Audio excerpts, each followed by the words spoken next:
In today's class, we are going to start with another topic of Chapter 4 Planning, Class 12th Business Studies. And the topic for discussion today would be the types of plans, wherein we are going to discuss about the two main types of plans, that is single use plan and the standing plans. So let's start with the first category of plan, that is the single use plan. So, as the name itself suggests, single use plans is developed for a one time event or project.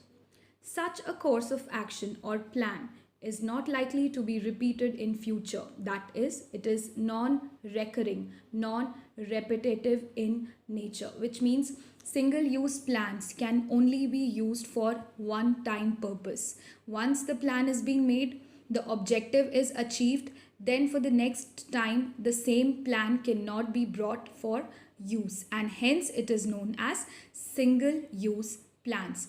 And this plan which is being made can be for a project which is either for a week or for a month, or it can also be for a single day. How for a single day? For example, if in an organization there is some seminar being organized or there is some conference being organized, then these are coming under single use plans, because whatever strategies or whatever plans or objectives we set in for that kind of seminar or conference is just for a day. So our objective is just to conduct the seminar or conference, and our goal would be to conduct it in a successful manner.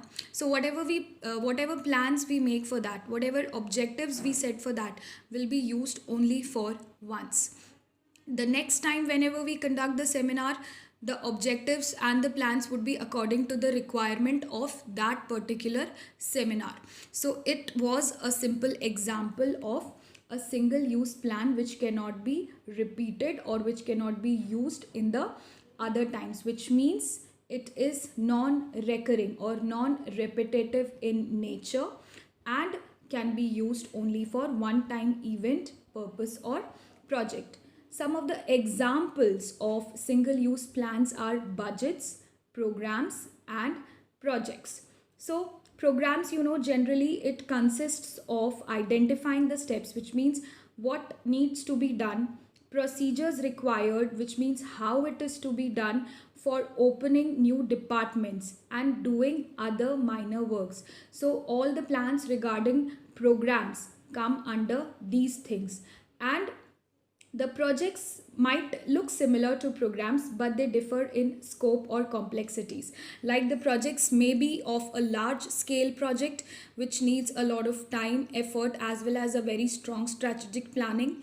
But at the same time, program is what? Program is simply done either for a day or a week or a month or a year. So it might differ. The projects and procedures might differ from each other in terms of complexities and scope.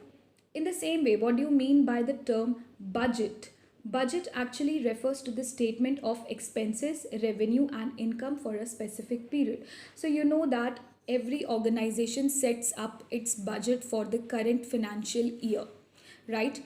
And the budget which is set up for one year does not continue to the other year also. The budget which is to be set for the next year will be different than what is set in the previous year. So which means, in simple terms, budget also comes under single use plan. Why? Because budgets are also set for a particular period of time. Once that financial year gets over, the budget for the next year needs to be prepared freshly. So this was about single use plan.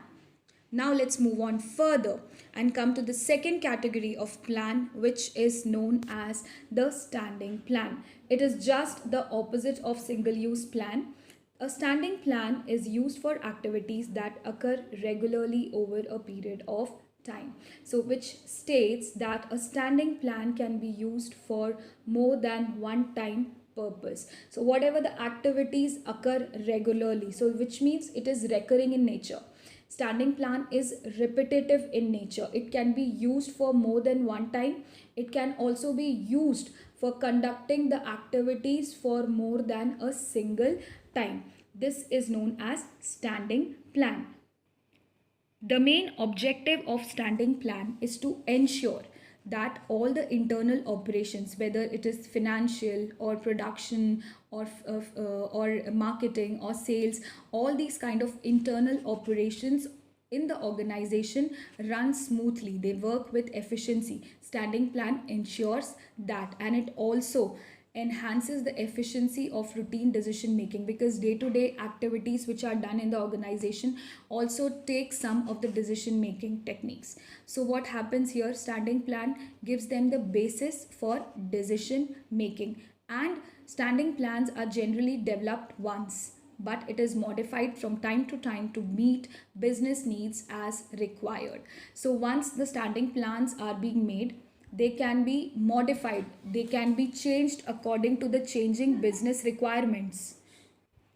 Some of the examples of standing plans are policies, procedures, methods, and rules. Let's just go through all these 4 points quickly. Policies are general forms of standing plans that specifies the organization's response to a certain situations, like admission policy of an educational institution. So you know that all the organization, whatever the nature may be, they all run with a proper policies, which means which are already predetermined and previously stated, and the activities which are carried out in that organization are carried out on the basis of policies which are already framed by them. Procedures describe the steps to be followed in particular circumstances. Like you know that procedure, what does it mean? It means the steps or the way things have to be carried out in the organization are stated under the term procedure. Methods provide the manner in which the task needs to be performed. Method states the way the things have to be carried out, what are the necessity which needs to be fulfilled, what are the criterias which needs to be fulfilled. All these things come under the method. They actually act as a guideline to help the organization know that how the task is to be performed or how the task is to be undertaken. Rules, we are very familiar with this word. Rules are very clearly stated as to exactly what has to be done. So you know that all the organization, whether it is institutional or whether it is managerial, we know that all the type of institutions, they have some or the other kind of rules and regulations, and all the employees who are working in that institution needs to abide by the rules and regulations which are being framed by the management. And remember, both these type of plans, whether single use or standing plans, they are both the part of operational planning process, which means they both enhance or they both help in the day to day undertaking of the business activities. Apart from single use and standing plans, there are other kinds of plans which are not included under these two. They are strategy and the other one is the objective. So the term strategy means a general plan which is prepared by top management, outlining or allocating the resources and its allocation priorities, and takes into consideration the business environment and competition. So you must have heard this word strategy. Strategy means a very strong technique which is used to anticipate that which department will require how much resource, what is the area which needs improvement, what is the area which needs priority, how can we face the business environment changes, how can we face the competition from outsiders. All these come under strategic planning. The next one is objectives, and you know the term objective is also very familiar to us. It is usually set up by the top level management. So these both strategy as well as objective is set up by the top level management, and it serves as a guide for overall planning. So whatever planning is done, it completely revolves around the objectives or the organizational goals of the business, and each of the unit or department then formulates their own objectives, keeping in view the overall organizational goals. So then once the single objective for whole organization is being set up by the top level management, then what happens, each department prepares its own objectives which needs to be undertaken so that the organizational goals are achieved. So this was a brief introduction about strategy and objectives, and which will be discussed in the further classes in detail. So this was about single plan and standing plans.